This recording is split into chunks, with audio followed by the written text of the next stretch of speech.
Hey everyone, Jason Schappert here, RemotePilot101.com. In this quick video, I want to share with you really some of my best secrets to getting authorizations and waivers approved, and how can we somewhat speed up that process. I shared a video not too long ago really about the future of where waivers and authorizations are going. So I'm going to assume you watch that as well, because I'm going to use some verbiage in here that if it's new to you, you need to go back and watch that previous video so you know what is really to come. First off, how do we differentiate between an authorization and a waiver?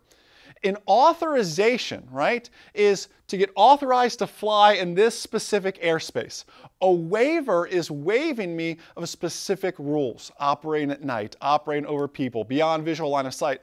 I get a waiver for that. Now, there are some exceptions to that, like extended authorizations for airspace really just end up becoming and being called a waiver. As an example, if it's less than 6 months, if you're looking to operate in airspace over a certain time period that's less than 6 months, you should actually do it as an authorization, because it's simply just easier for the FAA to approve of it.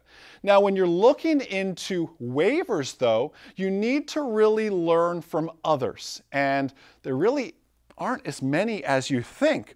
Did you know that approved waivers, there's only roughly 400 approved waivers right now, and it's all public information. You can see what got others approved. If you want a nighttime waiver, start reading other nighttime waivers that have been approved so you can learn from them. However, please don't copy and paste. The FAA shared a funny story about an individual who applied for a waiver. Everything was going great. They get down to the contingency plan. In the contingency plan, he typed in there and said, my entire team is trained, and we have this great flight manual that has all our contingency plans, and everyone follows it. We're all on the same page.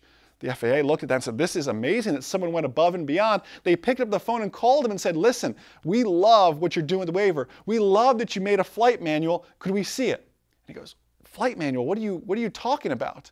Well, they put it all together, and sure enough, he just looked at a previous waiver, copied what they had, and pasted it in there. He didn't have a flight manual. He probably didn't get his waiver approved after they realized that as well. Don't copy and paste, though.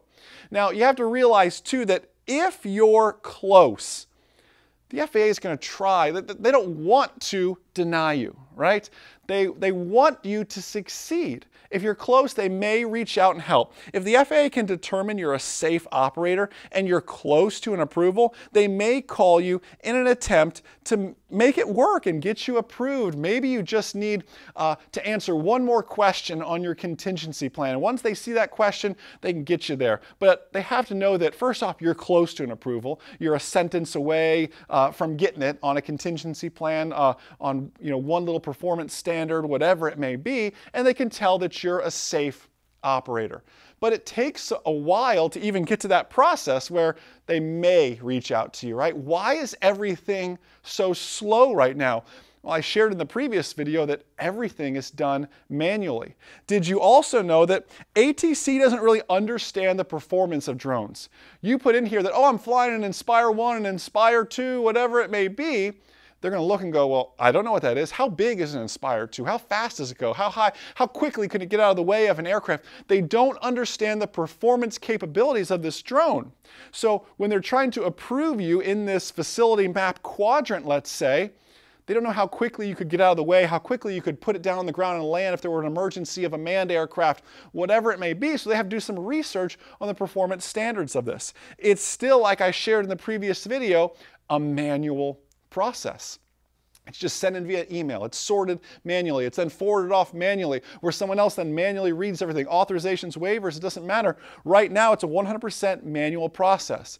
And the FAA is really after predictability and reliability is what they want. It's a data-driven organization. They want you to be a predictable and reliable, safe operator. They want to be able to count on you, right? They're not in the enforcement business. They have these rules they set for us.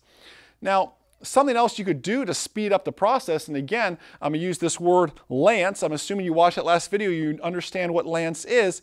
use the LANCE criteria, really, and all LANCE is the notification center. Use the facility map criteria that you could access through LANCE eventually here. Use that criteria to then speed up the process. If you look at the quadrant you want to operate in for an authorization, it says we can only go up to 100 feet. Well, do just that. Put in there 100 feet. And that really takes me to now some of my best tips. If you can operate at less than 100 feet, say that. Be specific with it. Only choose when you're talking waivers, the waivers that you need.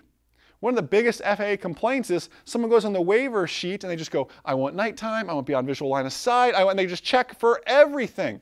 You can do them one at a time or just check what you truly need here. And back to the first bullet point, if you can operate less than 100 feet, say that. Don't ask for the full 400 feet. Look at the facility maps when we have access to them to see in that quadrant what will we have access up to. And don't ask for more than that because there's a high probability it just won't get approved. Follow their performance standards. When you end up on the current waiver page, it's so easy to just scroll straight down to the form and get all excited and start typing.